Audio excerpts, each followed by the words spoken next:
Please use English subtitles. よちょんわんズーム。どうもこんにちは。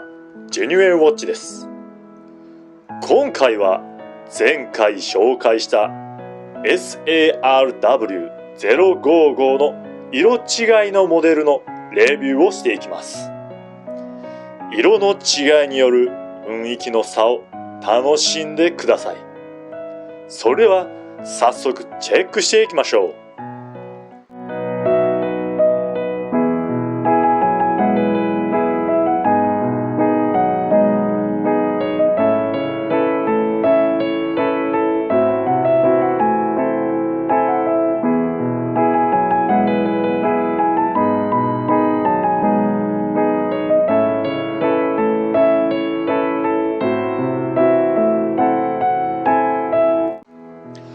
今回紹介する時計がこちら。商品名はセイコープレサージ SARW057。茶色のホースバンドに藍色のダイヤルカラー。バックルにはミラーポリッシュのものが使われています。この時計のチャームポイントといえば、そう、放浪性のダイヤル。光の当たり方でこのように放浪独特の光の反射をします。とてもかっこいいですね。細長くスーッと伸びているこの真っ白な秒針。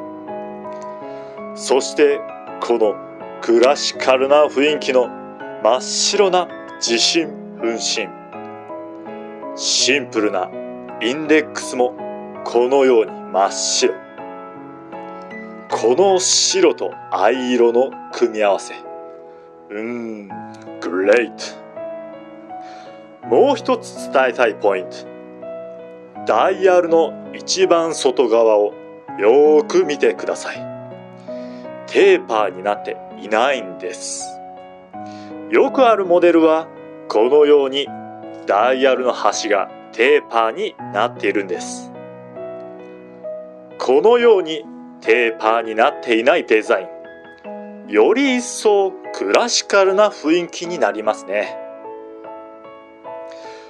このパワーリザーブ表示、かっこいいと思いませんか？パワーリザーブの表示があると、ワインディングが不足しているのか、足りているのか、瞬時に判断できます。このメモリを見てわかる通り、最大巻き上げ時45時間駆動します。この大きいサイズのクラウン、クラシカルな雰囲気とマッチしています。そして回しやすく実用的です。このアナログな雰囲気の針で表示する日付機能も最高にかっこいい。次にケースを見ていきましょう。ミラーポリッシュの部分の多いデザインです。これが意味するのは、光を鏡のように反射するということ。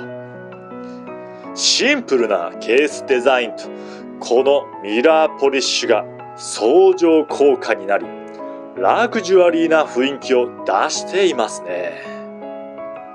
そしてラグはケースと一体です。この形状をこんなに綺麗にミラーポリッシュするのは難しいのではないでしょうか。そしてとても細いんです。それにより繊細な雰囲気の時計になっていると感じます。クラシカル。ケースバッグはこのようにシースルーバッグになっていて、ムーブメントの動きを楽しむことができます。これを見ながら飲むお酒はきっと最高に美味しいでしょうね。クラウンを含まないケース幅は 39.9 ミリ。ラグからラグは47.2 ミリ、そして厚みが 12.4 ミリ、重さが89グラム。茶色のバンドと藍色、そして白色の針、インデックス、そして放浪の雰囲気。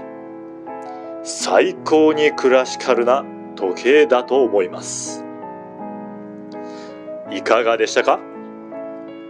この時計の色違いのモデルの SARW055 と比べてどちらの方が好みですか？まだ055をチェックしていない方はリンクを貼っておくので、よかったら見てください。実はこの時計の雰囲気が好きな人におすすめしたい時計があります。それは茶色いダイヤルに茶色いバンドというものです。SARX067 というモデル。動画はアップしていませんが、そちらも放浪のダイヤルでシンプルで良い時計ですよ。このチャンネルではこのように最新の時計のレビューをしています。もし気に入ってもらえたのならチャンネル登録をして最新の動画をゲットしてください。それでは次の動画でまた会いましょう。